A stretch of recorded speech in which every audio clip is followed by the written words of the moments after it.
up though, y'all? So check this out. On today's episode of Cooking at the Motherfucking Crib, I'm gonna show y'all something. I'm gonna show you how to whip up a pot roast in less than 5 motherfucking minutes. Check this out. So first things first, we had our pot roast sitting in our refrigerator, marinating with a lot of seasonings and herbs, blending for about like 4 motherfucking hours. So check this out. So first things first, we got us some motherfucking pan or dish or pot, whatever you wanna call it. I don't know.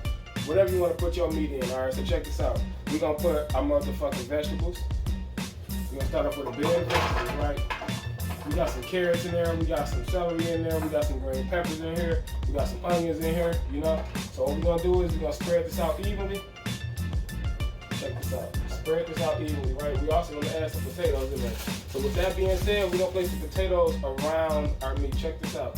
This is like a 2.5 pound piece of meat. Check this out. It's gonna cook pretty good. We're gonna put it in the oven at about like damn near 375 degrees. And we're gonna cook it at a nice little about an hour, hour and a half. Really wanna say close to 2 hours for it though. I like it to be tender, full of flavor and everything, right? Continue to put your vegetables on top of there like that. Put your potatoes in there. I got some petite gold potatoes, really small, right?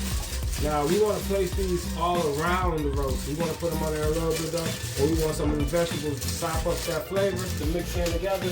We'll be in for a piece of check this out. Anybody can do it. Alright, now that we got our motherfucking vegetables in here, we got our motherfucking potatoes in here, we got our pot roast in here too, right? So we also got our motherfucking oven on a motherfucking high heat of 375, close to 400. So we want to cook this at about an hour and a half to about 2 hours. We want this meal to be very tender. It's a very hearty meal. We want it to be very flavorful. So with that being said, I took a little bit of olive oil and went across the top of the potatoes and the vegetables already, right? And I'm gonna take a little bit of this 5 salt and 5 pepper seasoning. It don't really matter, but your preference is just don't put too much on it because you already got salt coming from the meat. Just go ahead and sprinkle a little bit on the outer edges and where you put the potatoes at, just so they can have a little bit of flavor. You don't want them to be just bland. Everything else is flavorful. Trust me, it will make a big difference. So I'm gonna take a little bit of this for you. Alright.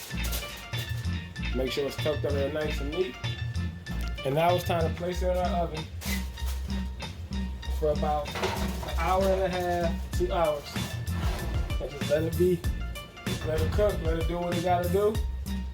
We're gonna walk up out of here and come back and check up on it. Yeah, but before we check up on it, I'm gonna show you how I got down with it. First, I put me some soy sauce and I rubbed it on there, poked some holes in it. I got me some motherfucking California blend garlic powder. I got some thyme, and I got a 5 salt, 5 pepper mixed blend, okay? So check this out. After the first hour, we come in here to check on our meat, see how and it's doing good. Drop a couple of those grape tomatoes in there, put it back in the oven for about an hour and a half. Oh yeah, in between time, I chop that meat up. That way I can have easy access to it and be very easy to eat because it's very irresistible. Hey, so if you're doing like I'm doing at your motherfucking crib, make sure you take your time to put all your flavor into it. That way it is well enjoyed by you and others. Hey, stay tuned in to the next episode of Cooking at the Motherfucking Crib. Make sure you like and subscribe.